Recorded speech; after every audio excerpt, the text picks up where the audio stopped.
Il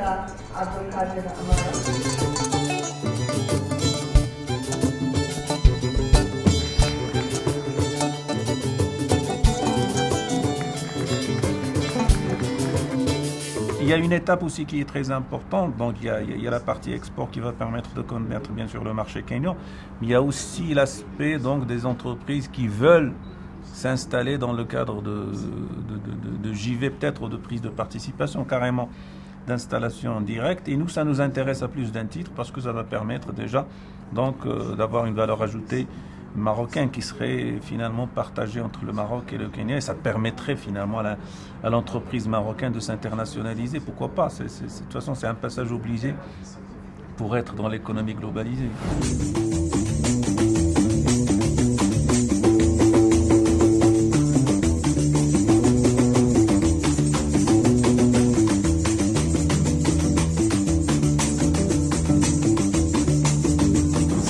Export est un outil de promotion de l'offre sectorielle.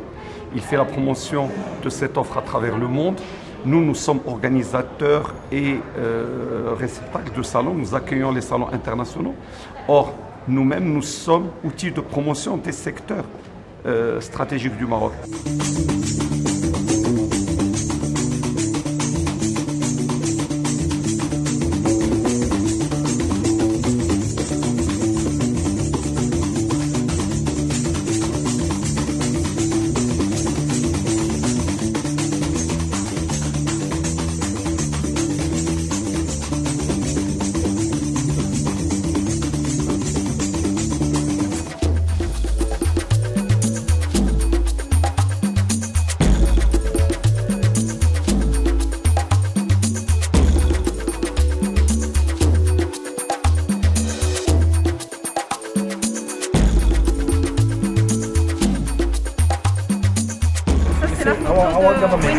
Our government is not going to the West.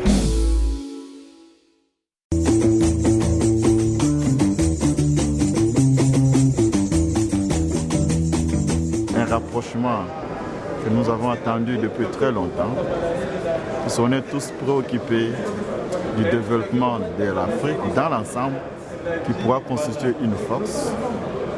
Et cette force-là nous aidera à résoudre des problèmes dans nos populations.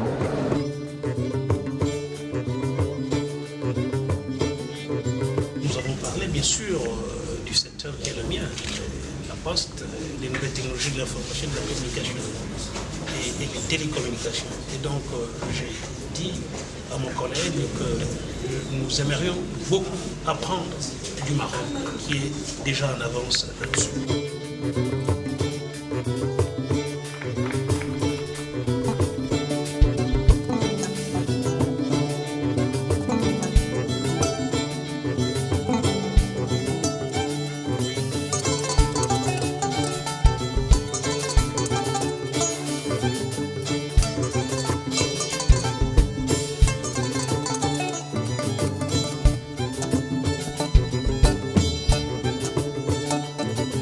La population congolaise n'attend que des investisseurs viennent nombreux pour aider le pays à décoller ou à mieux se développer.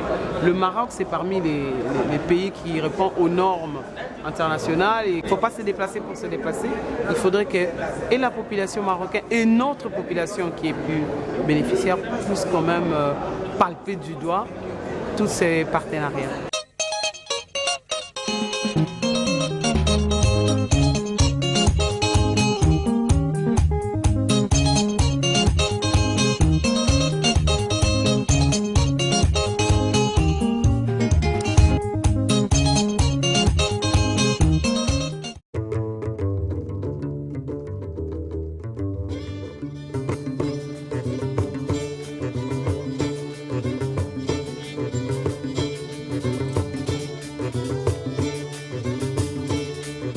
La construction massive des infrastructures que nous sommes en train de vivre au Congo, il se crée de jeunes ventures entre un Congolais et un Marocain, mais ça c'est un marché qui aura des conséquences positives sur le niveau de vie de nos populations. C'est ça l'objet de cette rencontre.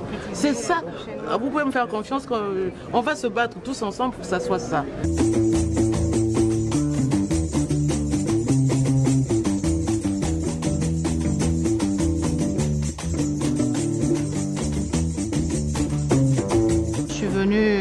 bien sûr, pour chercher aussi des opportunités donc, de partenariat en Afrique et pour échanger, pour partager, pour mutualiser donc, et capitaliser sur les expériences réussies au Maroc et qu'on peut donc faire venir en Afrique dans un esprit bien sûr gagnant-gagnant.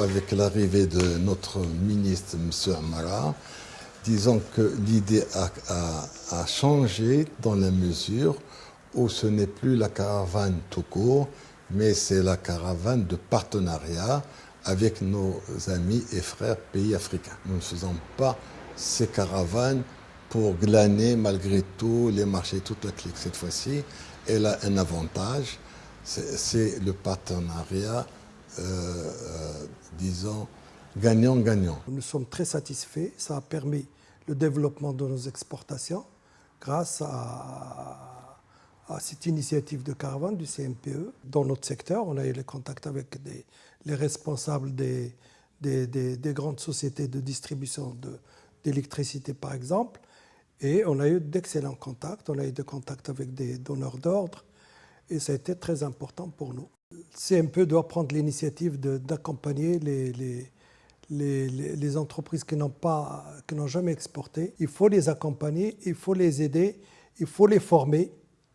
Et je pense qu'il y a un potentiel très important et c'est le but de la caravane. Cette septième caravane est assez particulière parce qu'il nous a permis d'aller dans des marchés où l'industrie pharmaceutique n'existe pas encore, notamment le Kenya, marché de l'Afrique de l'Est. La présence officielle de cette caravane permet d'accélérer des procédures administratives, et ça c'est des points positifs, des rencontres avec les décideurs clés.